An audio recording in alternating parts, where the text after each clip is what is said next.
भगवान श्री सूर्य। वैदिक और पौराणिक आख्यानों के अनुसार भगवान श्री सूर्य समस्त जीव जगत के आत्म स्वरूप हैं। ये ही अखिल सृष्टि के आदि कारण हैं। इन्हीं से सबकी उत्पत्ति हुई है। पौराणिक संदर्भ में सूर्य देव की उत्पत्ति के अनेक प्रसंग प्राप्त हैं। यद्यपि उनमें वर्णित घटनाक्रमों में अंतर है, किंतु कई प्रसंग परस्पर मिलते जुलते हैं। सर्वाधिक प्रचलित मान्यता के अनुसार भगवान सूर्य महर्षि कश्यप के पुत्र हैं। वे महर्षि कश्यप की पत्नी अदिति के गर्भ से उत्पन्न हुए। अदिति के पुत्र होने के कारण उनका एक नाम आदित्य हुआ। पैतृक नाम के आधार पर वह कश्यप प्रसिद्ध हुए। संक्षेप में ये कथा इस प्रकार है। एक बार दैत्य दानवों ने मिलकर देवताओं को पराजित कर दिया। देवता घोर संकट में पड़कर इधर उधर भटकने लगे।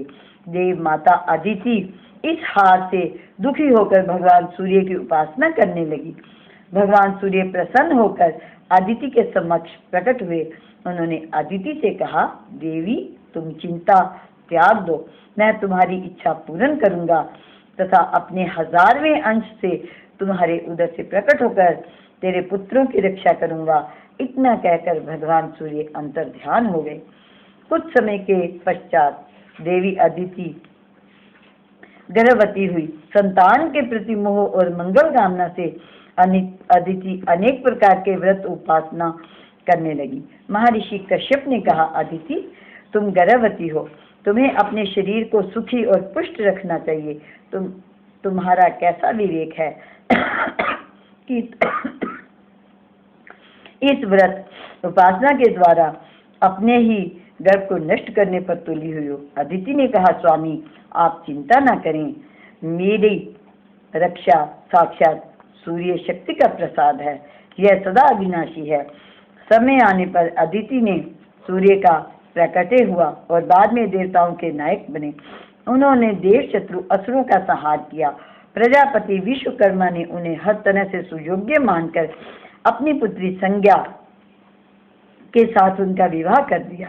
संज्ञा से भगवान सूर्य को 2 पुत्र मनु और यम और एक कन्या यमुना जी उत्पन्न हुई। बाद में सूर्य का तेज न सह सकने के कारण संज्ञा ने अपनी छाया को प्राणवान बनाकर सूर्य देव के सन्निकट रहने की आज्ञा दी और स्वयं छिपकर उत्तर कुरु में एकांतवास में रहने लगी।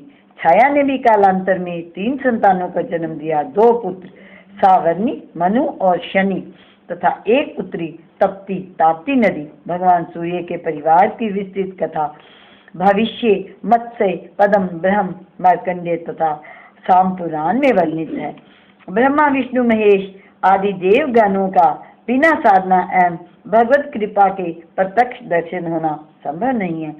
शास्त्र के आज्ञा अनुसार केवल भगवान के द्वारा ही ध्यान और समाधि में उनका अनुभव हो पाता है, किंतु भगवान सूर्य नित्य सबको प्रत्यक्ष दर्शन देते हैं। इसलिए प्रत्यक्ष देव भगवान सूर्य की नित्य उपासना करनी चाहिए।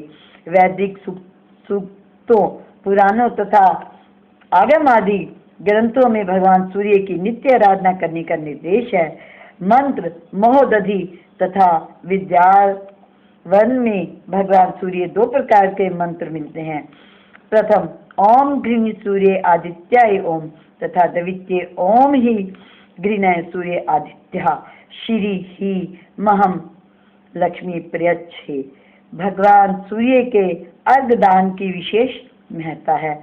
प्रतिदिन प्रातःकाल रक्त चंदनी से मंडल बनाकर तथा ताम्र पात्र में जल लाल चंदन चावल रक्त पुष्प और कुशा आदि रखकर सूर्य मंत्र का जप करते हुए भगवान सूर्य को अर्घ देना चाहिए। सूर्य का मंत्र ओम ऐ सूर्य सहस्त्र अंशो तेजो राशि जगपतहि अनुकंपय मां भक्त्या ग्रह अर्ना अर्घय दिवाकर ही।